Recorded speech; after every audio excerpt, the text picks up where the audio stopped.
નમસ્કાર વિદ્યાર્થી મિત્રો, ગુડ મોર્નિંગ. ફરી અહીંયા પરેશ ગુરુ યુટ્યુબ ચેનલમાં સર્વે મિત્રોનું હાર્દિક સ્વાગત છે. આપણે જે સોલિડ સ્ટેટમાં લાસ્ટમાં ભણ્યા હતા મિત્રો, ક્ષતિ કોને કહેવાય, ક્ષતિનું પ્રમાણ કેટલું હોય, કોઈ એક મૂળ પદાર્થ હોય એમાં મિનિમમ ક્ષતિ કેટલી જોવા મળે, બિંદુ ક્ષતિ કોને કહેવાય, બિંદુ ક્ષતિના કેટલા પ્રકાર હોય, એમાં આપણે લાસ્ટમાં તમને કદાચ યાદ હોય, જો ટોપિક તમે ધ્યાનથી જોયો હોય ને, તો અવકાશ અથવા તો રિક્ત ક્ષતિ અને આંતરાલીય ક્ષતિનો અભ્યાસ કરી ચૂક્યા છીએ. તો જે આંતરાલીય ક્ષતિ હોય એમાં ઘનતામાં જનરલી વધારો થતો હોય, જે રિક્ત અથવા તો અવકાશ ક્ષતિ છે એમાં ઘનતામાં ઘટાડો થતો હોય, એવું આપણે ભણ્યા હતા. હવે એના બે મેઇન એક્ઝામ્પલ છે આપણે ભણવાના છે મિત્રો, બહુ જ ઇમ્પોર્ટન્ટ છે, ધ્યાનથી સમજજો, એટલે બહુ ઇમ્પોર્ટન્ટ છે. એમાં એક આપણે સમજવાનું છે શોર્ટકી ક્ષતિ, અને બીજું સમજીશું આપણે ફ્રેન્કલ ક્ષતિ, જેને લગતા ઘણા બધા એમસીક્યુઝ વારંવાર રિપીટેડલી એના એક્ઝામ્પલ્સ મિત્રો પૂછાતા હોય છે. તો શોર્ટકી અને ફ્રેન્કલ ક્ષતિના જે મેઇન પોઈન્ટ્સ યાદ રાખવાના છે. પહેલું અગત્યનું એ છે કે શોર્ટકી ક્ષતિ કેવા સંયોજનમાં જોવા મળે, તો શોર્ટકી ક્ષતિ સામાન્ય રીતે એવા સંયોજનમાં જોવા મળે કે જેમાં પહેલા એક વસ્તુ એ અગત્યની છે કે શોર્ટકી અને ફ્રેન્કલ એ બંને પ્રકારની જે ક્ષતિ છે એ આયનીય સંયોજનોમાં જોવા મળે. આ યાદ રાખવાનું મિત્રો ખાસ. શોર્ટકી અને ફ્રેન્કલ ક્ષતિ એ બંને એવા પ્રકારની ક્ષતિ છે જે માત્ર અને માત્ર આયનીય સંયોજનોમાં જ જોવા મળે કે જેમાં ધનાયન અને ઋણાયન જોવા મળતા હોય એવા. હવે પ્રશ્ન એ છે કે ધનાયન અને ઋણાયન હોય તો સામાન્ય રીતે આપણે એવું કીધેલું છે કે જે પેલા ઋણાયન હોય એના કદ પ્રમાણમાં મોટા હોય, ધનાયનના કદ પ્રમાણમાં નાના હોય, પણ એવું જરૂરી નથી કે દરેક વખતે એ જ જોવા મળે આપણને. તો સામાન્ય રીતે શોર્ટકી ક્ષતિ એવી રીતે અથવા એવા સંયોજનમાં જોવા મળે જેમાં ધન અને ઋણ આયનના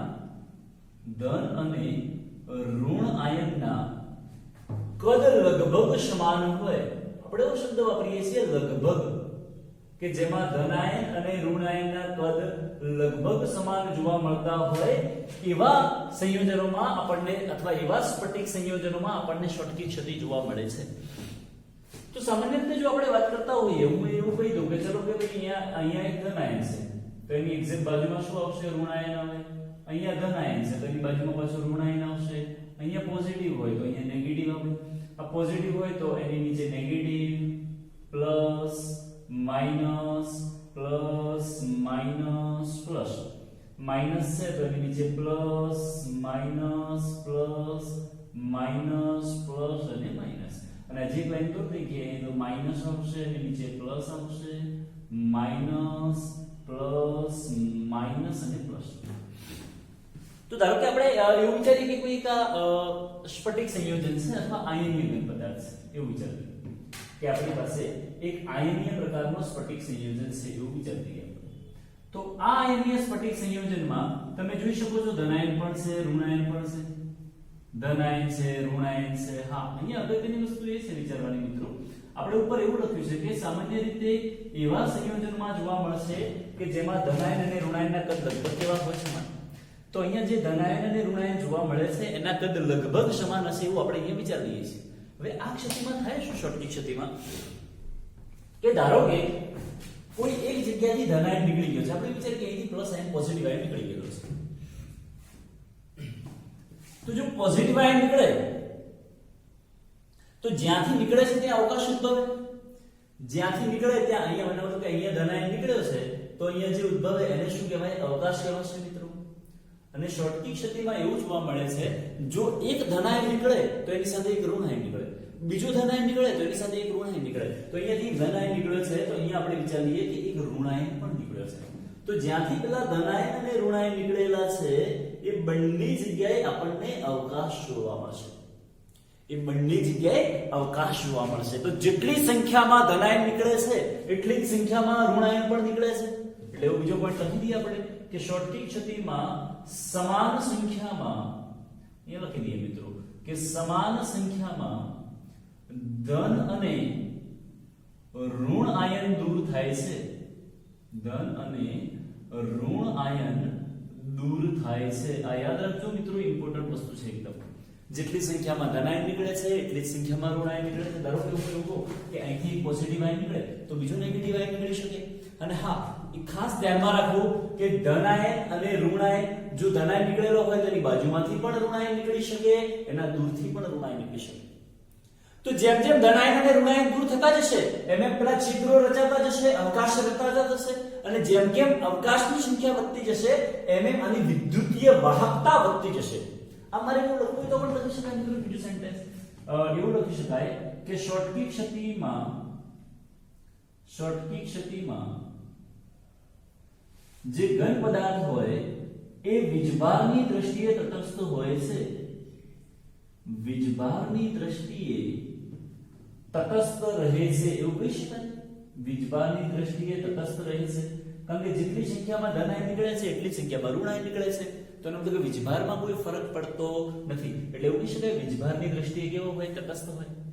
ફરી કહી દઉં કે સામાન્ય રીતે એવા સ્ફટિક સંયોજનમાં જોવા મળે કે જેમાં ધનાયન અને ઋણાયનના કદ લગભગ સમાન હોય, સમાન સંખ્યામાં ધનાયન અને ઋણાયન દૂર થાય છે.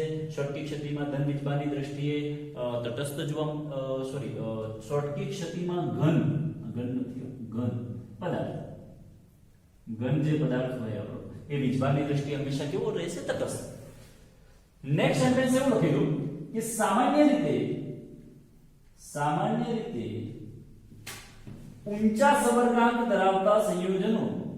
ઉચ્ચ સવર્ગાંક એટલે કેટલા? પ્રશ્ન થાય તો ઊંચા સવર્ગાંક એટલે 6 થી 8 હોય સવર્ગાંક ધરાવતા સંયોજનોમાં જોવા મળે છે. સવર્ગાંક ધરાવતા સંયોજનોમાં આ ક્ષતિ જોવા મળે છે. એટલે આ ક્ષતિ એટલે શોર્ટકી ક્ષતિ જોવા મળે છે. આ પણ યાદ રાખવાનું મિત્રો. ચલો નેક્સ્ટ સેન્ટેન્સ. નેક્સ્ટ એ છે આપણે એવું કીધું કે ધનાયન અને ઋણાયન દૂર થાય તો અવકાશ ઉદ્ભવતા જાય છે. તો વિચારી શકાય કે એના ઘનતામાં કોઈ ફરક પડતો હશે મિત્રો? આપણે પહેલા પણ ભણી ગયા છીએ અવકાશ ક્ષતિ અને આંતરાલીય ક્ષતિ. જો અવકાશ ક્ષતિ જોવા મળે તો એનો મતલબ કે એની ઘનતામાં શું થાય? ઘટાડો. એટલે આ ક્ષતિમાં એવું પણ લખી શકાય કે ઘનતામાં એટલે કે ડેન્સિટી ઘટે છે. તો અહીંયા લખી દઈએ કે ઘનતામાં ઘટાડો થાય છે. ચલો નેક્સ્ટ સેન્ટેન્સ. ઓકે, ઘનતામાં ઘટાડો થાય છે. હવે જેમ જેમ હોલ અથવા છિદ્રો રચાતા જાય કોઈ આયનમાં તો વહન ઝડપથી થાય. જેટલા હોલ વધારે હશે, જેટલા અવકાશ વધારે હશે એટલું વહન વધારે હોય. એટલે વિદ્યુતીય વાહકતામાં વધારો થાય છે. જ્યારે પણ શોર્ટકી ક્ષતિ જોવા મળે છે તો યાદ રાખજો મિત્રો કે વિદ્યુતીય વાહકતામાં વધારો થાય છે. કે આ પણ ઇમ્પોર્ટન્ટ સેન્ટેન્સ છે. આ ખાસ યાદ રાખજો. કોઈ વાર જેડબલઈ નીટની એક્ઝામના ક્વેશ્ચનમાં આ પ્રકારના ક્વેશ્ચન આપણને પૂછાતા હોય છે. ઓકે, ચલો ભાઈ હવે આપણે એવું ચર્ચા કરી કે ભાઈ શોર્ટકી ક્ષતિ કોને કહેવાય અથવા એમાં કયા ઇમ્પોર્ટન્ટ પોઈન્ટ્સ જોવા મળે છે, તેમના કદ કેવા હોઈ શકે અથવા કેવા કદ ધરાવતા સંયોજનમાં જનરલી આ જોવા મળે છે, જેમાં ધનાયન અને ઋણાયનના કદ જનરલી સરખા હોય છે. હવે એના જનરલી જો એક્ઝામ્પલ હું કહું તમને કે સામાન્ય રીતે NaCl હોય કે પછી KCl હોય કે પછી cesium ક્લોરાઇડ હોય અથવા AgBr હોય, આ પ્રકારના સંયોજનોમાં આવું આપણને જનરલી જોવા મળતું હોય છે. એમાં સ્પેશિયલી AgBr ખાસ યાદ રાખજો મિત્રો એટલા માટે કે AgBr એવું સંયોજન છે કે જેમાં શોર્ટકી ક્ષતિ તો હાજર છે પણ સાથે સાથે ફ્રેન્કલ ક્ષતિ પણ જોવા મળી શકે છે. એ આપણે ફ્રેન્કલ ક્ષતિમાં ડિસ્કસ કરીશું. પણ જનરલી તમે આ એક્ઝામ્પલ્સ યાદ રાખી શકો. Sodium chloride, potassium chloride, cesium chloride, AgBr. અહીંયા યાદ રાખજો મિત્રો કે AgBr માં હું અહીંયા લખી દઉં છું, ફરી તમને કહીશ, શોર્ટકી ક્ષતિ તો જોવા મળે છે પણ સાથે સાથે ફ્રેન્કલ ક્ષતિ પણ જોવા મળે છે. શોર્ટકી ક્ષતિની સાથે એમાં ફ્રેન્કલ ક્ષતિ પણ જોવા મળી શકે છે, જે MCQ માટે IMP છે. તો પૂછી શકે નીચેનામાંથી કયું ઉદાહરણ એવું છે કે જેમાં શોર્ટકી અને ફ્રેન્કલ બંને પ્રકારની ક્ષતિ જોવા મળે છે? તો સિલ્વર બ્રોમાઇડ AgBr આવશે. ઓકે, હવે એક એક્ઝામ્પલ એવું સમજાવીએ. એવું એક ઓબ્ઝર્વેશન મળ્યું છે, પ્રેક્ટિકલ ઓબ્ઝર્વેશન મળ્યું છે મિત્રો. એ ઓબ્ઝર્વેશન શું છે એની ચર્ચા કરીએ. ધારો કે ચલો આપણે એવું કહીએ કે NaCl છે આપણી પાસે. તો એ NaCl માં 1 સેન્ટીમીટર ક્યુબમાં આશરે 1 સેન્ટીમીટર ક્યુબમાં આશરે 1022 જેટલા આયનો હોય છે. કેટલા હોય? બહુ વિચારવા જેવી વસ્તુ છે કે 1 સેન્ટીમીટર ક્યુબ જેટલો જો વિસ્તાર લો છો તમે તો એમાં 1022 જેટલા આયનો જોવા મળે છે 1 સેન્ટીમીટર ક્યુબમાં મિત્રો. હવે એમાંથી પ્રશ્ન એ છે કે આ જે 1022 આયનો મળ્યા છે એમાંથી 10⁶ આયનો તો ઓલરેડી ક્ષતિવાળા છે. પહેલેથી 10⁶ જે આયનો છે ઓલરેડી ક્ષતિવાળા છે. 10 ની 22 છે, એમાંથી 10 ની 6 તો ક્ષતિવાળા મળ્યા છે જે ઓલરેડી એમાં હાજર છે. તો વધ્યા કેટલા આયનો? 10 ની 22 હતા, એમાંથી 10 ની 6 આયનો આપણે ક્ષતિવાળા છે, તો 10 ની 16 આયનો વધ્યા. અને આ દરેક 10 ની 16 આયનોએ આપણને એક શોર્ટકી ક્ષતિ જોવા મળી શકે છે. એક શોર્ટકી ક્ષતિ જોવા મળે છે. યાદ રાખજો મિત્રો, ખાસ ફરી યાદ રાખજો. NaCl માં એક NCERT ની બુકમાં પણ આપેલું છે, તમે વાંચી શકો છો કે NaCl જે હોય એમાં પ્રતિ સેન્ટીમીટર ક્યુબ ઓરડાના તાપમાને 10 ની 22 જેટલા આયનો હોય, એમાંથી 10 ની 6 આયનો ક્ષતિવાળા ઓલરેડી છે. તો જે 10 ની 16 આયનો વધ્યા છે એમાં એક શોર્ટકી ક્ષતિ આપણને જોવા મળે છે. તો આ જે જનરલી આપણે ડિસ્કસ કર્યું છે એ બધું શેના વિશે કર્યું છે? શોર્ટકી ક્ષતિ વિશે. એમાં ધન અને ઋણાયનના કદ પણ સમાન હોય, જેટલી સંખ્યામાં ધનાયન દૂર થાય એટલી જ સંખ્યામાં ઋણાયન દૂર થાય, વીજભારની દ્રષ્ટિએ તટસ્થ હોય છે, સામાન્ય રીતે ઊંચા સંવર્ગન ધરાવતા સંયોજનમાં જોવા મળે છે, ડેન્સિટી ઘટે છે, વાહકતામાં વધારો થાય છે. એના એક્ઝામ્પલ્સ યાદ રાખવાના અને એના ઓબ્ઝર્વેશન છે. એકદમ સિમ્પલ અને સરળ છે. તો ફટાફટ નોટબુકમાં નોટ ડાઉન કરી લઈશું મિત્રો.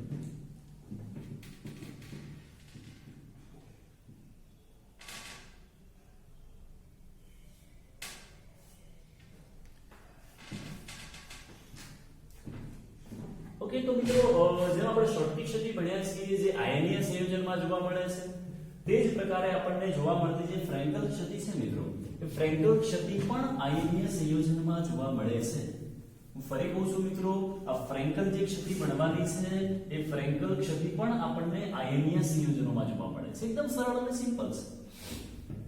ચલો નેક્સ્ટ હવે ડિસ્કશન કરીશું આપણે ફ્રેન્કલ ક્ષતિ. ફ્રેન્કલ ક્ષતિ, તો આ જે ફ્રેન્કલ ક્ષતિ છે એ પણ આપણે એવું કહી દઈએ કે આયનીય સંયોજનોમાં જોવા મળે છે, જેમાં ધનાયન અને ઋણાયન આવતા હોય એવા પ્રકારના સંયોજનમાં ફ્રેન્કલ ક્ષતિ જોવા મળે છે. હવે ફ્રેન્કલ ક્ષતિમાં શું થાય? પહેલું સેન્ટેન્સ ઇમ્પોર્ટન્ટ એ છે, સામાન્ય રીતે ધન અને ઋણ આયનના કદ સમાન ન હોય તેવા સંયોજનોમાં ફ્રેન્કલ ક્ષતિ જોવા મળે છે. તેવા સંયોજનોમાં ફ્રેન્કલ ક્ષતિ જોવા મળે છે. પહેલો પોઈન્ટ કે ધન અને ઋણાયનના કદ સમાન ન હોય, કદ સમાન ન હોય. એટલે જનરલી તમે જોઈ શકો કે જે નેગેટિવ આયન હોય એનું સાઈઝ હોય એ પોઝિટિવ આયન કરતા જનરલી કેવી હોય? વધારે હોય. કે આ જે છે આપણે સાઈઝ માટે ડિસ્કસ કરતા હોઈએ તો જનરલી આપણને ખબર છે કે ભાઈ size of negative ion is greater than the size of positive ion, કારણ કે ઇલેક્ટ્રોન મેળવે છે એટલે એના કદમાં શું થાય? વધારો થાય. તો એવું એક્ઝામ્પલ આપણે દર્શાવીએ. જો નેગેટિવ ચાર્જ હોય, પોઝિટિવ છે, ફરી પાછું નેગેટિવ, પોઝિટિવ, નેગેટિવ, અહીંયા પોઝિટિવ આવશે, નેગેટિવ, પોઝિટિવ, નેગેટિવ, પોઝિટિવ. ચલો અહીંયા છે તો માઈનસ આવશે, પ્લસ આવશે, માઈનસ, પ્લસ, માઈનસ. આ પ્લસ માઈનસ છે તો નીચે પ્લસ આવશે, અહીંયા ફરી પાછું માઈનસ, પ્લસ, માઈનસ અને પ્લસ. આ પ્રકારનું બંધારણ આપણે બનાવીશું, જેમાં એવું કહી શકાય કે સામાન્ય રીતે પેલા ઋણાયનના કદ પેલા ધનાયનના કદ કરતા પ્રમાણમાં કેવા છે? થોડા વધારે છે. તો આમાં શું જોવા મળે મિત્રો? કે જ્યારે પણ ફ્રેન્કલ ક્ષતિ જોવા મળે છે તો એ ફ્રેન્કલ ક્ષતિમાં કોઈ એક જગ્યાએથી ધનાયન દૂર થાય છે, એક જગ્યાએથી પેલો ધનાયન દૂર થાય છે, અને એ દૂર થયેલો જે ધનાયન હોય એ દૂર થયેલો ધનાયન એ જ સ્ફટિકમાં આંતરાલીય સ્થાનમાં જઈને ગોઠવાય છે. ધારો કે ચલો ભાઈ અહીંથી દૂર થયો છે અને અહીંયા જઈને ગોઠવાઈ ગયો. આપણે વિચાર લઈએ, અહીંયા જઈને પેલો પોઝિટિવ આયન ગોઠવાઈ જાય છે.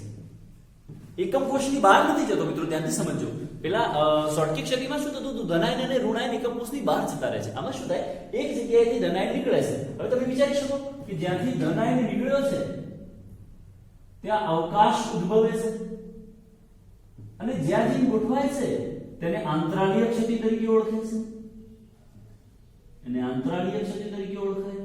અને અહીંયા જે ક્ષતિ જોવા મળે એને અવકાશ ક્ષતિ કહેવાય. એનો મતલબ કે આમાં અવકાશ ક્ષતિ પણ હાજર છે ને આંતરાલીય ક્ષતિ પણ હાજર છે. સામાન્ય રીતે આવું ક્યારે કેમ? હવે પ્રશ્ન એ પણ થાય ને, કેમ ધનાયન જ મૂવમેન્ટ કરે છે, ઋણાયન મૂવમેન્ટ નથી કરતો? તો એવું કહી શકાય કે પેલા ધનાયનનું કદ નાનું છે, ઋણાયનનું કદ મોટું છે, એટલે પેલા નાના કદના હોય તો આંતરાલીય સ્થાનમાં જઈને ગોઠવાઈ શકાય. એટલે એટલે મોટા કદના ઋણાયન મૂવમેન્ટ કરતા નથી. નાના કદનો ધનાયન એક જગ્યાએથી નીકળીને અહીંયા લખીએ આપણે નાના કદનો ધનાયન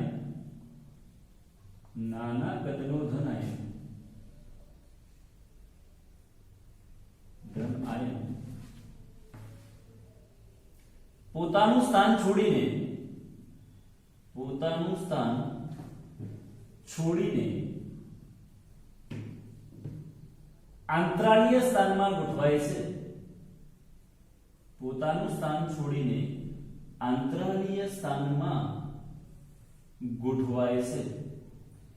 એનો મતલબ એવું કહી શકાય કે આ પ્રકારની ક્ષતિમાં અથવા ફ્રેન્કલ ક્ષતિમાં અવકાશ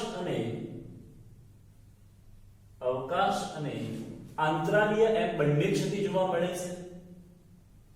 આંતરાલીય એમ બંને પ્રકારની ક્ષતિ જોવા મળે છે. બંને પ્રકારની ક્ષતિ જોવા મળે છે અથવા બંને પ્રકારની ક્ષતિ હાજર હોય છે એવું કહી શકાય. ચલો બીજું વિચારો તો મિત્રો આની ઘનતામાં શું ફરક પડે? આજે આખું સંયોજન છે એની ડેન્સિટીનું વિચારીએ તો ડેન્સિટીમાં શું ફરક પડે? અહીંથી ધનાયન નીકળ્યો છે એ જ એકમ કોષમાં બીજી જગ્યાએ જઈને ગોઠવાયો છે તો ઘનતામાં કોઈ ફરક પડે ખરા? ના, કારણ કે દળમાં કોઈ ફરક પડતો નથી. તો ફ્રેન્કલ ક્ષતિમાં ઘનતામાં કોઈ ફેરફાર થતો નથી. ઘનતામાં કોઈ ફેરફાર થતો નથી. આ યાદ રાખજો. ચલો નેક્સ્ટ. સામાન્ય રીતે એવું કહી શકાય કે નીચા સવર્ગાંક વાળા સંયોજનમાં નીચા સવર્ગાંક એટલે જનરલી 4 હોય પણ આપણે એની રેન્જ લખી દઈએ 4 થી 6 સવર્ગાંક ધરાવતા સંયોજનમાં જોવા મળે છે. ધરાવતા સંયોજનોમાં આ ફ્રેન્કલ પ્રકારની ક્ષતિ જોવા મળે છે. અને એવા એક્ઝામ્પલ કદાચ લખવા હોય આપણે કે જનરલી ફ્રેન્કલ ક્ષતિ કયા પ્રકારના એક્ઝામ્પલ્સમાં જોવા મળે તો સિલ્વરના હેલાઇડ, એમાં પછી AgCl પણ આવી શકે, AgI પણ આવી શકે, પછી AgBr પણ આવી શકે અથવા એની સાથે સાથે મારે લખવું હોય તો ZnS. અહીંયા તમે જોઈ શકો કે AgBr આપણે પહેલા પણ ચર્ચા કરી છે મિત્રો કે AgBr માં બંને પ્રકારનું જોવા મળે છે. એટલે AgCl, AgBr, AgI બધામાં જોવા મળી શકે. તો AgBr એવું છે કે જેમાં ફ્રેન્કલ ક્ષતિ પણ હાજર છે, શોર્ટકી ક્ષતિ પણ હાજર છે. સામાન્ય રીતે નીચા સવર્ગાંક ધરાવતા સંયોજનમાં મળે એવું કહી શકાય. એ આપણે વિચારીએ કે Zn2+ અને H2- આવું. તો આમાં જે Zn2+ હોય એ ધનાયન નાના કદનો હોય અને જે H2- છે એનું કદ સામાન્ય રીતે મોટું હોય પેલાની સાપેક્ષમાં. એટલે ઋણાયન મોટા કદના હોય, ધનાયન નાના કદના હોય. આ પ્રકારની ક્ષતિને કઈ ક્ષતિ કહેવાય?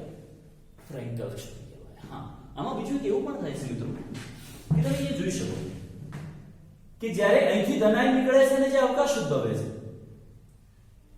એ પેલા આંતરાલીય સ્થાનમાં જે ગોઠવાય છે તો તમે જુઓ તો અહીંયા ધનાયન એકબીજાની નજીક આવી ગયા છે વધારે. અને જો ધનાયન નજીક આવી છે મિત્રો તો એના કારણે થઈ અને એનો ડાઇલેક્ટ્રિક અચળાંક વધે છે. તો આવા સંયોજનમાં અથવા ફ્રેન્કલ ક્ષતિને કારણે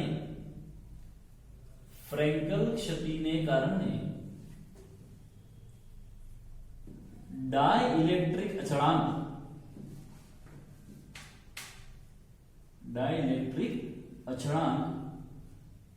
વધે છે. યાદ રાખજો, આપણે ઇમ્પોર્ટન્ટ છે, ક્યાંક કમાઈ શકે આપણે. ઓકે, બીજું એવું પણ કહી શકાય મિત્રો ધનાયન એક જગ્યાએથી નીકળે છે બીજી જગ્યાએ જાય છે, પોતાનું સ્થાન બદલે છે, એને વિસ્થાનીય ક્ષતિ પણ કહેવાય. ડિસ્લોકેશન એને કહેવાય વિસ્થાનીય ક્ષતિ તરીકે પણ ઓળખી શકાય છે. અથવા એને આપણી NCERT બુકમાં સ્થાન ભ્રંશ ડિસ્લોકેશન એવો શબ્દ વાપરેલો છે. તો સામાન્ય રીતે આવી ક્ષતિને વિસ્થાનીય અથવા સ્થાન ભ્રંશ પણ કહે છે. તો આ બધી જે ડિટેલ્સ છે મિત્રો એ શેના વિશે લખી છે? આપણે ફ્રેન્કલ ક્ષતિ વિશે. તો અહીંયા એક પ્રશ્ન એ પણ થાય ને આપણને, આપણે પહેલા જ્યારે બિંદુ ક્ષતિના 3 પ્રકાર ભણ્યા હતા કે જેમાં તત્વયુગ્મિતિ પણ હોઈ શકે, બિન તત્વયુગ્મિતિ હોઈ શકે, અશુદ્ધ ક્ષતિ હોઈ શકે. તો પ્રશ્ન એ છે કે આને તત્વયુગ્મિતિ ક્ષતિ કેમ કહેવાય છે? તો તમે શોર્ટકી ક્ષતિ હોય કે ફ્રેન્કલ ક્ષતિ હોય, શોર્ટકી ક્ષતિમાં જેટલી સંખ્યામાં ધનાયન દૂર થાય છે એટલી જ સંખ્યામાં ઋણાયન દૂર થાય છે. તો સંયોજનનું જે સૂત્ર છે પૂર્ણાંક જળવાઈ રહે. આમાં કોઈ ધનાયન કે ઋણાયન એકમ કોષની બહાર નથી જતા. ધારો કે આપણી પાસે એવું હોય A3B4 છે મિત્રો, A3B4, તો A ની સંખ્યા 3 છે, B ની સંખ્યા 4 છે, પણ ફ્રેન્કલ ક્ષતિ થયા બાદ પણ આની સંખ્યામાં કોઈ ઘટાડો થાય છે ના, તો એના બાદ પણ એનું સંયોજનનું સૂત્ર તો એનું એ જ જળવાઈ રહેશે, A3B4. એનો મતલબ કે એની તત્વ યુગ્મિતિમાં કોઈ ફરક પડતો નથી. આની આ વસ્તુ ધારો કે શોર્ટકી માટે વિચારો, તો શોર્ટકી માટે જ્યારે વિચારો કે એક ધનાયન દૂર થયો છે ને એક ઋણાયન દૂર થયો છે, તો આ એક દૂર થાય ને એક આ દૂર થાય, તો એવું લખી શકાય A2B3. એક ધનાયન દૂર થાય, એક A દૂર થાય, એક B દૂર થાય, પણ આ જે સંખ્યા છે પૂર્ણાંક મળે છે કે અપૂર્ણાંક મળે છે? પૂર્ણાંક મળે છે. એટલા માટે આ પ્રકારની ક્ષતિને તત્વ યુગ્મિતિ પ્રકારની ક્ષતિ તરીકે ઓળખવામાં આવે છે. તો અહીં આપણે ક્ષતિનો એક પ્રકાર પૂરો થઈ ગયો છે, તત્વ યુગ્મિતિ. બિન તત્વ યુગ્મિતિની અશુદ્ધિ ક્ષતિ બાકી છે, જેનું નેક્સ્ટ ક્લાસમાં આપણે સ્ટડી કરીશું. ઓકે, તો ફટાફટ લખી દેશો.